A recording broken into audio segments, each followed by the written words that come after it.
እኛ ደጋግመን የምናደርገውን ነን። ይህን ያለው ግሪካዊው ፈላስፋ አርስቶትል ነው። ድንችና እንቁላልን ተመልከት። ሁለቱም በፈላ ውሃ ውስጥ ቢገቡ ድንቹ ሲለሰልስ፣ እንቁላሉ ደግሞ ይጠነክራል። ስኬታማ መሆን ከፈለግ አንድን ሕግ ማክበር ይኖርብሃል። በፍጹም ራስን አትዋሸው። የድንቁ መጽሐፍ ዘ አልኬሚስት ጸሐፊ ዕውቁ ብራዚላዊው ደራሲ ፓውሎ ኮይልሆ አንድ ተወዳጅ አባባል አለው።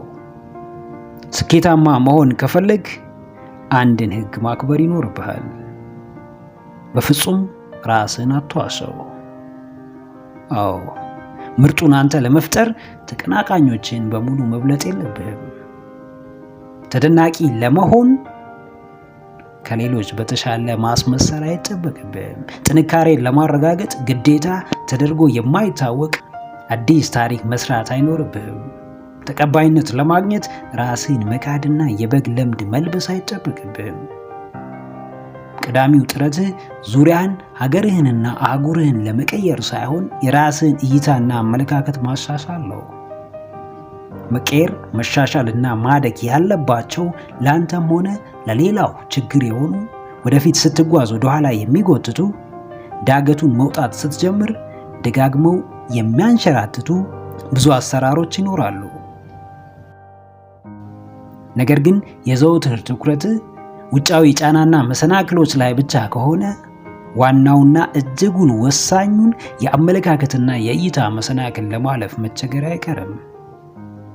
አዎ ጀግናዬ፣ ቅድሚያ የውስጥህን አጥረው፣ አመለካከትን አስተካክለው፣ እይታዎችን አርም። ከምትለብሰው ልብስ በላይ ስለምታለብሰው ሰውነት አስብ። በዙሪያ ካሉ ውጣ ውረዶች በተሻለ ለግል ውጣ ውረድ፣ ለግል ችግሮች መፍትሄ ፈልግላቸው።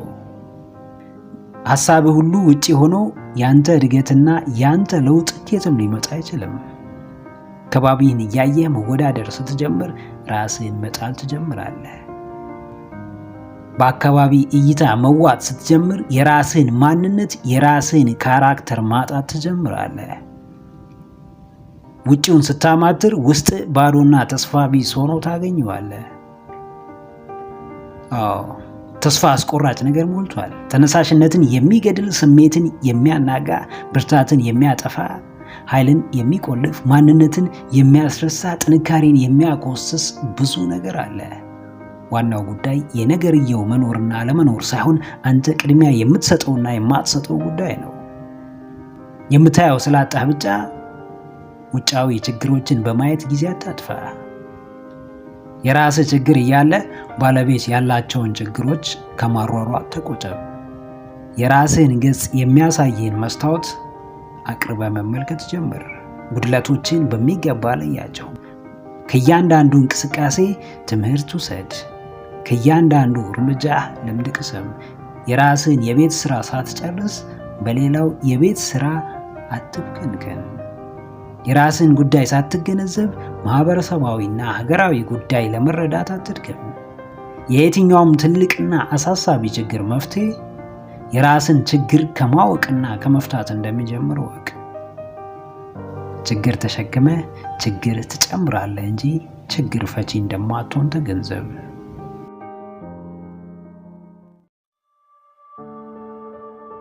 እኛ ደጋግመን የምናደርገውን ነን። ይህን ያለው ግሪካዊው ፈላስፋ አርስቶትል ነው። ስለዚህ መርጠህ አትታገል። ብዙ ትግል የሚያታግልህ፣ ለብዙ ውጣ ውረድ የሚዳርግህ፣ ለፈታኝ እውነት የሚያጋልጥህ ምርጫ ውስጥ ተቀምጠህ በምትፈልገው ፍጥነትና ምርታ ልታድግ አትችልም። በምርታማነት ሰዓት ክህሎቱን ለማዳበር ትንቀሳቀስ ይሆናል። ኃይል የሚሆን የሚያበረታ ውጤት በሚያስፈልግህ ጊዜ አንተ ጉዳዩም ላይገባህ ይችላል። ምርጫ ምንም ያክል አዋጭና ለስኬት የሚያበቃ ቢሆን ለአንተ ማንነት የማይስማማና የማይመጥን ከሆነ ግን ትልቁ የውድቀት ምክንያት ይሆናል። በትግል ጠንካራ መሆን ሳይሆን የምትታገለውን ነገር ጠንቅቀህ ማወቅ ነው አሸናፊ ሊያደርግ የሚችለው። ምርጫዎቹ ውስጥ ፍሰትና ደስታን የሚያገኝ ሰው ከእርካታው ባሻገር ፍጥነቱና ስኬታማነቱን በዛው መጠን ከፍተኛ ይሆናል። አዎ ጀግናዬ፣ መርጠህ አትታገል። ፈልገህ ከማይሆን ሰው ጋር አታካራ ውስጥ አትግባ። ሄደህ የማይሆን የህይወት ዘይቤ ውስጥ ራስን አታስገባ። በሚያታግልህና በሚታክትህ ዘርፍ ደስታን አትጣ። ከእርካታ አትራቅ። ድንችና እንቁላልን ተመልከት። ሁለቱም በፈላ ውሃ ውስጥ ቢገቡ ድንቹ ሲለሰልስ፣ እንቁላሉ ደግሞ ይጠነክራል።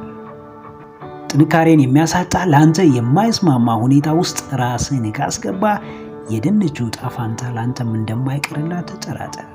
ማንነትን የሚያጎላ በደስታ የሚያጠነክር በእርካታ አጉልቶ የሚያወጣ ልክ እንደ እንቁላሉ ለጥንካሬ ምክንያት የሚሆን የግንኙነት ዘርፍ አለ። የሥራ አይነት አለ። የእንቅስቃሴ ስብጥር አለ። የውሎ ስፍራ አለ።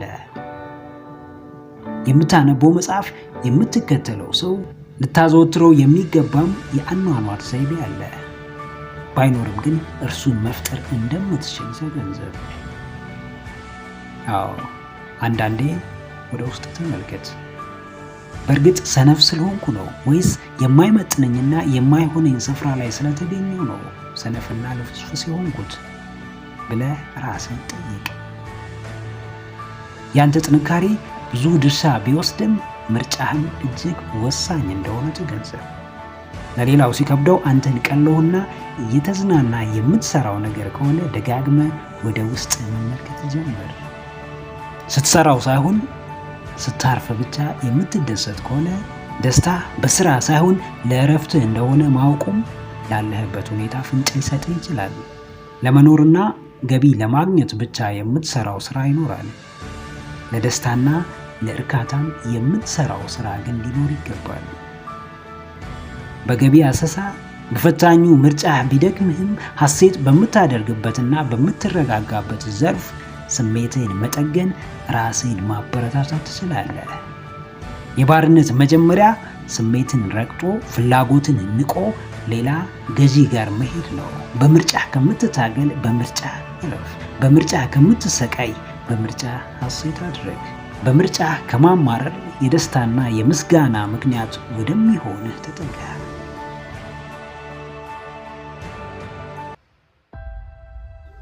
ምክረ አእምሮ ለተሻለ ነገ። ቪዲዮን ከወደዳችሁት ላይክ ማድረግ እንዳይረሳ፣ እንዲሁም ሐሳብ አስተያየት ካላችሁ ኮሜንት ላይ ጻፉልን። ለቻናሉ አዲስ የሆናችሁ ውድ ተመልካቾች ቻናላችንን ሰብስክራይብ በማድረግና የደውል ምልክቱን በመጫን ቤተሰብ ይሁኑ። ስለሚከታተሉን እናመሰግናለን። በቀጣይ ቪዲዮ እስክንገናኝ ሰላም ሁኑ። ባይ ባይ።